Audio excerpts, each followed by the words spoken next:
nosotros vamos, Ounen, Guayacanay. Gente que quiera la gente, ¿cómo están? Hoy les voy a enseñar a hablar en Wayuunaiki y vamos a trabajar con el verbo ir. El verbo ir en Wayuunaiki se dice Ouna. Voy a ir se dice Ounahachitaya. Ounahachitaya. Cuando el emisor es masculino dice Ounahachitaya. Cuando es femenino dice Ounahachitaya. Ounahachitaya. Voy a ir. Vas a ir en Wayuunaiki cuando el receptor es masculino dice Ounahachipia. Ounahachipia. Cuando es femenino dice Ounahatpia. Vas a ir. Cuando es masculino se dice Ounahachipia y cuando es femenino se dice Ounahatpia. Él va, en Wayuunaiki se dice Ounahachi. Ounahachi.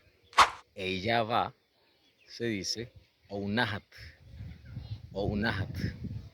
Ellos van, se dice Ounahana. Ounahana. Ustedes van, Ounahana allá. Ounahana allá. Nosotros vamos, Ounahana guayá. Ounahana guayá. Ahora bien, yo fui o fui, se dice Ounushtaya. Tú fuiste de ir, tú fuiste. Ounushpia cuando el receptor es masculino y cuando es femenino se dice Ounuspia. Ounuspia. Usted fue. Cuando el receptor es masculino se dice Ounushpia y cuando es femenino se dice Ounuspia. Ustedes fueron. Se dice Ounushin Hayakanainrua. Ounushin Hayakanainrua. Él fue. Se dice Ounush. Ounush.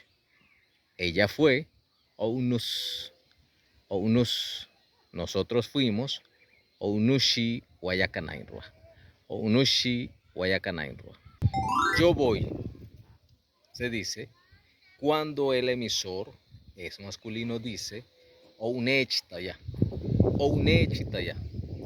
Cuando es femenino dice Ounertaya. Ounertaya. Usted va. Cuando el receptor es femenino dice, se dice Ounerpia. Ounerpia. Cuando es masculino dice Ounechipia. Ounechipia. Para más traducciones en Wayuunaiki los invito a seguirme y a suscribirse en mis redes sociales.